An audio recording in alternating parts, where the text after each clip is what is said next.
It's finally here, last of the templates to be updated. Here is my brand new mixing and recording template for Luna. I took all of your requests and incorporated it into my mixing template system and created my best template yet. And I wanted to give y'all a complete walkthrough and go over some of the new things that are included, as well as some demonstrations on how amazing this template system sounds on a variety of things. You can download this exact template right now by clicking on the link in the description and follow along. All right, here we go. All right, here is a look at the brand new updated Luna mixing and recording template. Now, if you've already downloaded this template, the older Luna mixing template, then you can keep that one.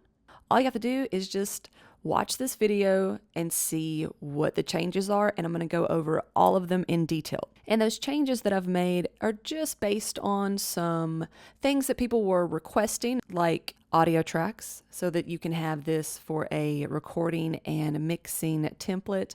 I've decided to do that with all of the different DAW templates that I offer.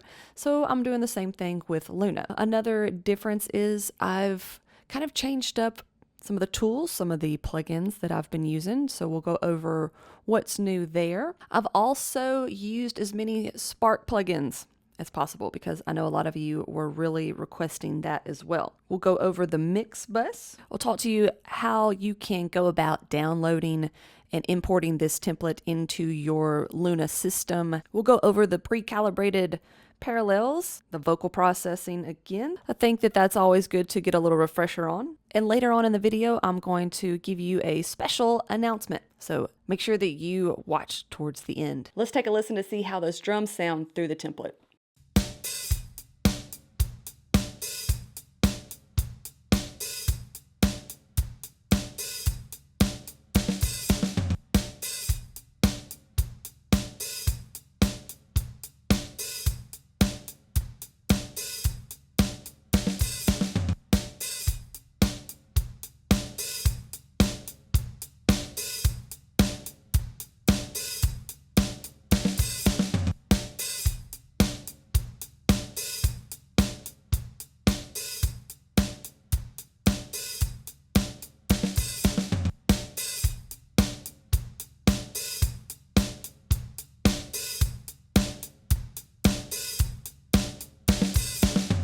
All right, so let's jump right in here.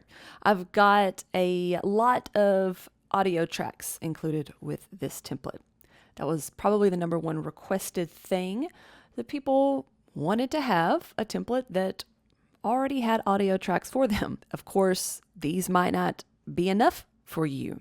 So all you have to do is just simply click this little plus button or the shortcut Shift-Command-N, and you can add an audio track and you'll know how to route that by looking at the template here. So something new that I like to already have set up is the room tracks, and everything that's in yellow is a group or a bus.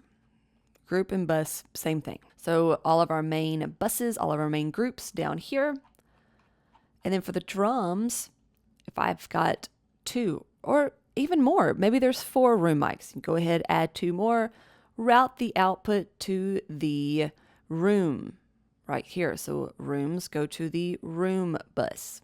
This will go back to the drums.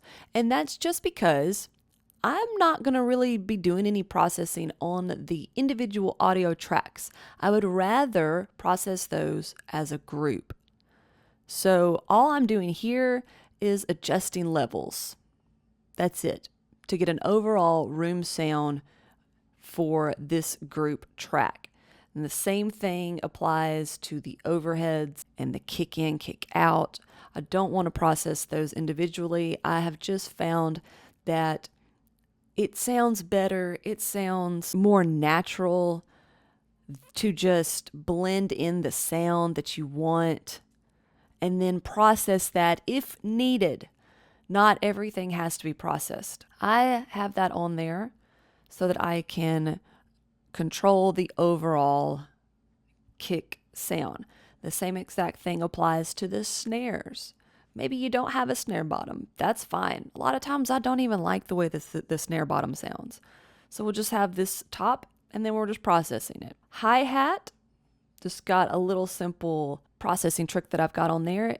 If you're not familiar with that, I'll leave a video up here that you can check out how I like to process the hi-hats. And all of your toms, I will process those individually. Maybe you don't have this many.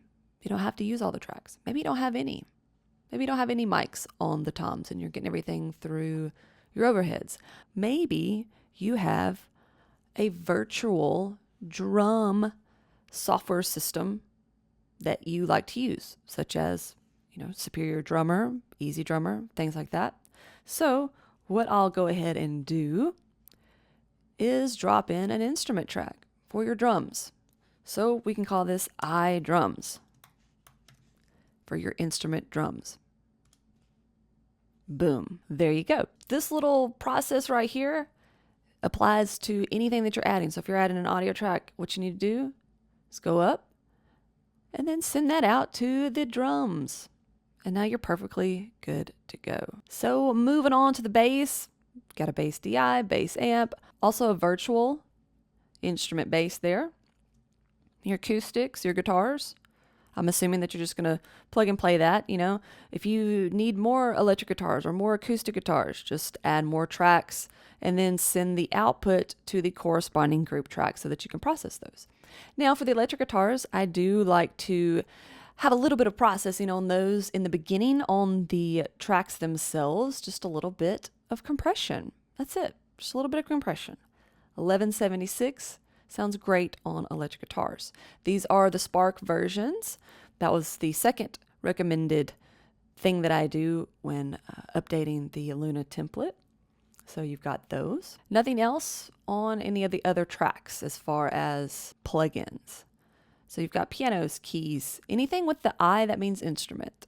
So that's an instrument track. So, strings, horns, you probably don't have those since the majority of the audience here is home studio engineers. So we're probably going to have some sort of software for those instruments. Pads, and then everything goes to its proper group track. That's where we're going to do most of our processing. Let's take a listen to what the music tracks sound like before and after being merged through the template.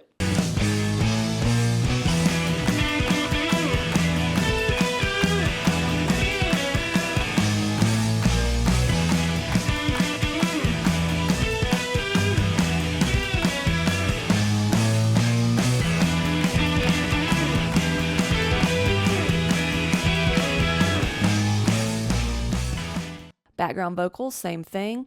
Lead vocal, here we go. So one other big thing that I've changed is instead of having multiple outs for the drums over here, we have our sends. And so this is always going to be in pre-fader. That's something to keep in mind. And the parallels that we'll get to in a minute, I just want to say that another change in this is that these don't have multiple outputs, because before I was having the multi outs to those parallels. But since some of the DAWs don't allow you to have multiple outs, I just wanted my entire mixing template system to be the same. And so that's why they are on sends now, so that it's easy for you to go between your Logic session or your Luna session or Pro Tools. They're all the same now. They all work in the same system. So while we're down here, I'll go back over this. If you need a little bit more in depth, I've got videos all about the pre-calibrated parallel system that I use. And what that is all of the drums. So we don't need to put them on in the individual ones. We just need to put them on the groups here. And those all go to the drum bus. And then all of the shell drums, your kick, snare, toms, they go to the drum crush as well. So you can see how just simple that is set up. And those parallels are right here. And these have been pre-calibrated for you. So if you would like to find out how to pre-calibrate your own parallels, I've got a video. I'll leave a link right up here for you to click on and check that video out. But once you download this template or any of the other templates that I have, you don't have to move these at all. They're pre-calibrated for you. Pre-calibrated to return back a set amount of gain to the overall mix with getting certain amount of compression here. I like to hit just under 4 on both of those 33609s. And then we're getting, quite a bit of compression on the fatso here. This is just sort of a setting that I have for that. So both of those, all three of these actually, are getting 1 dB of overall gain back into the mix. And then the vocal bus, we'll talk about that a little bit later. So let's get into the lead vocal processing. All right, so if we go over here, we can check this out. This is the only track that's going to have multiple outputs. And this is an audio track. So if you've already got a lead vocal track, you're just going to drag these onto these tracks because they're audio tracks, right? So, or you could just hit record, you're good to go. Each of those outputs are going to these 3 buses. And that's because I want to process them equally. I want to have an equal amount of this audio going in. So that's why it's got multiple outputs. If you aren't familiar with my vocal mixing techniques, I've got videos on that. I've also got a course specifically on how I mix all kinds of vocals. This technique works on any style, any genre, and you're going to be extremely happy with your results, especially when you're recording in a home studio environment. So 3 components that I believe a lead vocal should have is analog warmth. We're using that with the fatso here. Some saturation. And I just like the mic pre-saturation from the 1073. You can use any saturation you want. You can use any sort of compressor with this plugin. And to note, if you don't have any of these plugins, got a video on how you can replace them with what you do have. Yes, I've taken care of everybody here. No excuses to get great sounding vocals, no excuses to get great sounding mixes. And finally, some heavy compression. This is just a simple preset right here. Start here for vocals. I might have to tweak the input a little bit, but what I want to get is around 10 dBs of compression. Now, the secret to all of this is to listen and adjust these faders to blend all 3 of these together to get that perfect sound. And by blending these, you'll be able to find a combination that will sound best with whatever style of music you have vocals to. Let's take a listen to how those vocals sound before and after going through those 3 essential mixing components. Maybe there's a fire burning under there. Time muscle you're just trying to use. Tangle in your backbone up in the air, I said. Maybe there's a fire burning under there. Time muscle you're just trying to use. Tangle in your backbone up in the air, I said I need a. Like I said earlier in this video, I have an announcement for you. That is, I'm creating an all-inclusive modern mix university. That's right. This is going to be even bigger than the other courses that I have, including the masterclass. This is going to be somewhere where somebody who knows nothing about mixing can come along and start mixing professional quality sounds. Everything that you would ever want to know about mixing is going to be included in this. It's also going to be great for those who are at an intermediate level because there's going to be something that you're going to learn and it's going to improve your overall mixes. This is a very in-depth university style course. No details will be left out. And I'm in the middle of putting that together as we speak. But I wanted to give you a chance to reach out and let me know if there's something specific that you want in this all-inclusive modern mix university. I'm listening. I want to hear from you because you're the one that's going to benefit from this. And so I want to make sure that I don't leave out anything that you want to learn. So let me know down in the comments what you would like to see in an all-inclusive mix university style online course. I look forward to hearing from you. Once you've got that, this goes through a lead vocal bus, all 3 of these right here, last group track. And a couple of things to mention real quick on the groups is this is something new that I'm trying. So if you don't have the the console Vision strip that they've got, they just have it in API for now. Hopefully we'll get a Neve console up there, but none of these are on any certain EQ points, any frequencies, but it is engaged. So I've been trying out this new thing where I want to go even further with adapting a digital DAW mixing style, adapt that to have an analog workflow. And so that's why I've got these on there, because I think it takes it a step further. If you've watched any of the other template walkthrough videos, I've started putting a console type plugin as the first plugin on the group tracks. And the way you know that it is the first one is because this shows up right here. These are sort of placeholders of where this will come in the order of your inserts, your plugins. So if you wanted to have that compressor first and then go into this EQ console, you could just swap them out like that. But I like to have those first in line, and really it's just going through it for just a little bit of analog character. That's it. So if you don't have those, don't worry about it. Don't worry about it. It will not affect this template at all. This is just something new I'm trying out, and I kind of like what it's doing. That's it. It's just kind of giving it a little extra, I don't know, sparkle to it. Very subtle things, because nothing's engaged.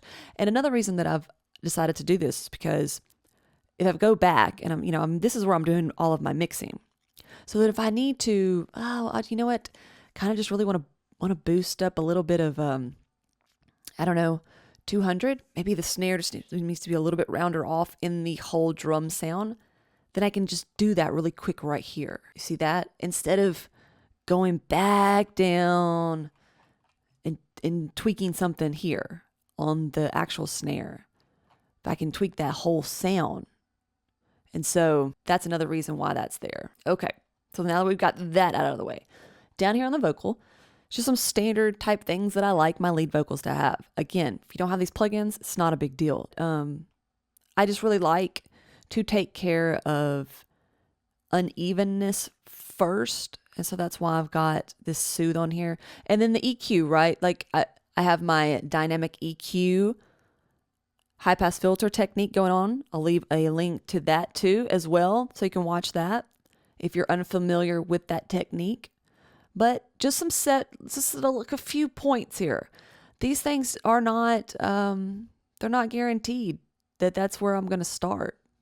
Really, I like to, there's nasalness or between 400 all the way up to like 700. So, you could put that there if you think that's something, but no standard EQ points. I might not even use any of them. So, if you don't have this plugin, it doesn't matter. Just don't ask what the set EQ points are. You got to listen. You have to listen. That's the only way that you're going to learn. The only way. My favorite Waves plugin, the RBox. Another de-esser, just to make sure that there's no harshness. There's no too much syllabus going on. That's my main thing, really. After the 3 parallels on the lead vocal, my main thing is making sure that it just doesn't sound bad, harsh, sounds even.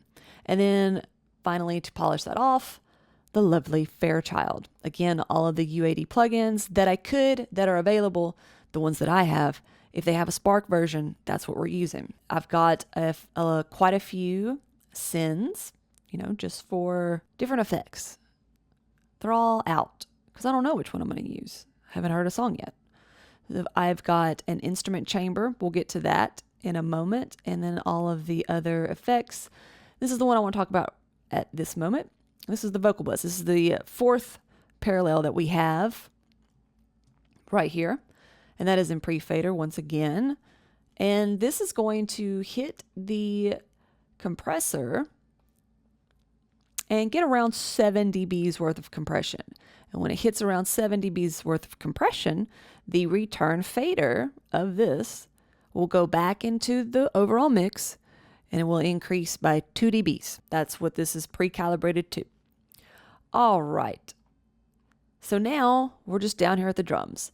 I don't really have anything on here except for this. We'll see what it sounds like.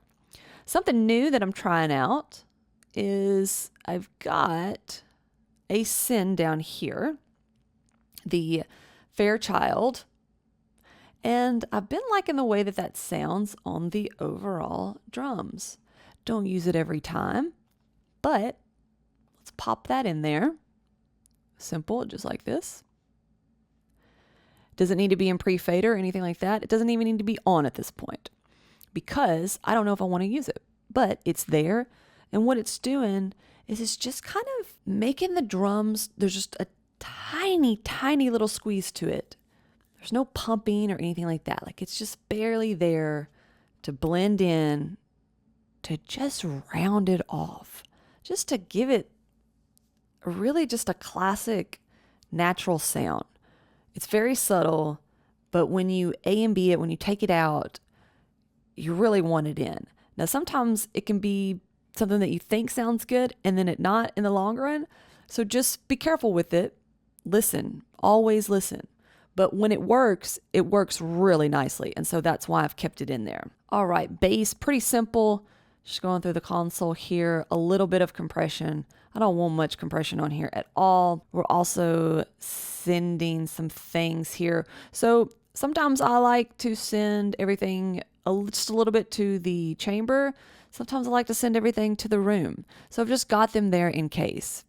And then there's a reverb there as well if you need to make the drum sound like it's a little bit more lively. Acoustic guitars, I've got a tape here. I've got the Studer tape machine in bypass because I don't use it all the time. If it's harsh sounding acoustic guitars, you can pop in any sort of a tape saturation plug-in and smooth that out a little bit more.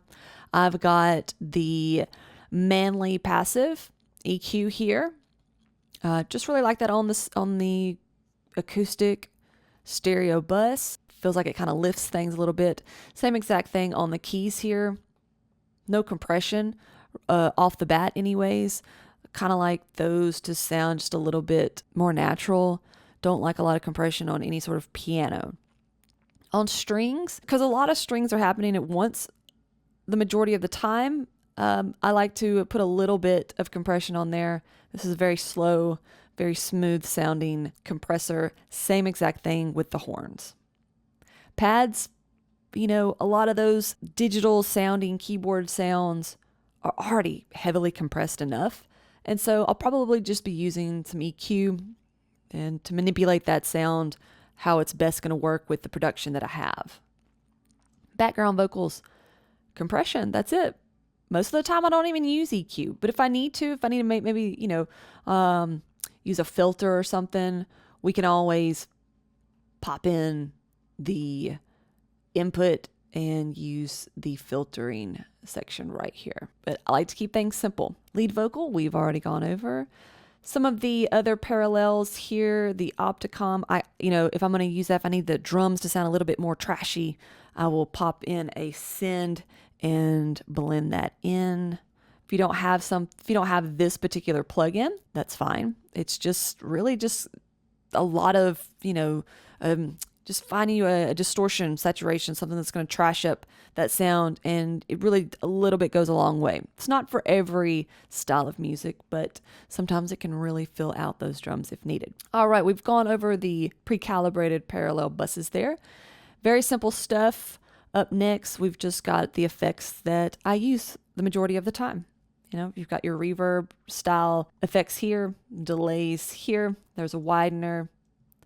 And this effects pedal, sometimes you might like to use effects pedals on your vocals or on your bass, guitars, anything like that. You can send to this. And I've just left that open because we probably all have different ones. This is where the drum reverb is. Right now I've just got the Valhalla Vintage verb on there. Don't use it all the time. Sometimes I'll just use like something super simple. And then the I chamber. For me, that's always going to be the Capitol Studio chambers here. But if you don't have that, just any sort of chamber reverb works perfect for that technique. All you're doing is sending a little bit of everything to the chamber, and then you're blending that back in just to give everything a little bit more lively sound, just more connection, more to connect all the instruments together instead of them sounding so individual. Just gives a nice glue to the overall sound. And lastly, the mix bus. Not a lot has changed on the mix bus, just some very simple stuff. If you've seen any of the other walkthrough template videos, pretty standard stuff here. Just giving a little bit of low end, a little bit of high end boost, and then just filtering with the back EQ. This is one of my favorite mix bus plugins because this is where everything kind of clears up. You've added all this stuff, and then I like to do some mid-side EQing. I've got that mono maker, basically 100 hertz, that really cleans up everything, really gives it a nice stereo image. There's a couple of things that probably will get pulled out in the mids and a couple of things that might get pulled out on the sides there. And it just depends. We're just listening what's going to make it sound the best, what's going to unmask things that we've done that we want, but maybe we've got some frequency masking here. And so we're just listening to that. And I like this plugin because whatever EQ that you select, it will solo that out and let you listen to it. But if you don't have it, any sort of mid-side EQ, go for it. It's not a necessity, but it is something that makes at least my mixing workflow a lot easier. Next up, my favorite stereo mix bus compressor here. And these are the settings that I start with. They might not stay there, but I'm just looking to get no more than a couple of dBs worth of compression on here. It's just sort of containing everything going through your stereo output. And then after that, I've got some tape. I love this tape machine. I will kind of fluctuate between the 250 and the 456, looking to get right at 0. That's a good level for me. And then finally, the maximizer, ozone maximizer, limiting. Looking for somewhere between 11, 10, 9, 10, 11, whatever the song calls for. And the only thing that I'm really going to tweak on here is the different modes. They give a different sound, different character, and pretty decent with how both of those sound. Plus, I just like the way it sounds, really do. One thing that I'll note, because I know some people will probably be asking, why do you have this tape plugin and you don't use the master tape where you can put it here? And that's because, well, I'll show you. So you've got an option of using pre-fader or post-fader. If I do pre-fader, then it's going to be right where it is. And it's going to be before all of these. So it's going to be hitting that tape before all of these. If I do it post-fader, it's going to be the last thing. And it's going to be after my limiter. And so I don't want either one of those. So that's why I have it here. This is the spot where I want it. And, that's something that might be fun for you to try out, see the differences in that. You may like it after, I don't know. You may like it before. So that's something you can try out for yourself. This is just how I like it. Probably wouldn't duplicate them. So I wouldn't have, the master tape with the plugin on and it here. But this is all, you should experiment. See what you think. And over here on the stereo, this is where everything is getting, where I'm printing, where I'm bouncing. And this is just your playback, what you're hearing back. And so that's why I've got metering plugins on there. This is my favorite one though. I highly recommend this one, by the way, because this is what really helped me get away from things like your correction software. Some of that stuff is a little funky, and I feel like it needs to be tested a little bit better. The different softwares like SonarWorks, and then I think there's a few other ones like headphones. But really, if you're within this range, if you can practice without using those things and staying within your range of whatever this song is, I think that this is super beneficial for really nailing the mix and not having to use any of that what are they called? Frequency. They change the frequencies for each of your headphones or your monitors. You calibrate your room and everything. I've used them. I don't really like it because I just feel like it kind of makes it worse sounding. But that's just my opinion. Do not stop using yours if you like it. That's just, this is all just subjective stuff. But I do think that this is something that you can benefit from, especially if you are in an environment that's not acoustically treated and you've got a lot of different, reflections or bass buildup or anything like that. I really think that this is something that you can learn from. But that's going to be it. That is the template. Like I said, when you download this, I'll have the actual Luna session for you to download, and then you can save as a template so that it's in the right area of where you need to pull from your templates. From when you pull from a new session, you can use use a template. I'll also give you the actual template file so that you can drag and drop that into the correct filing system in your music and Universal Audio folder. I'll have a step-by-step list of how you do that. There's also a couple of videos. I actually do have a video I will also leave up there or down in the description that'll walk you through where to place those templates so that you can use them when you start a new session. But anyways, that is it. All of that information down in the description. We've got the download link for this template right there at the top. And that's going to be it. If you have any questions, please feel free to email me or leave them in the comment section below. If this was something that you found helpful, go ahead and hit the like button for this video. It really helps me out. And if this is something that you're getting started into and really want to get some great information on home studio engineering, make sure you hit that subscribe button so that you can go back through some of the older videos, get caught up on that, and so you don't miss out on any future videos that I post. All right, y'all, thanks so much for watching, and I will talk to you all in the next one.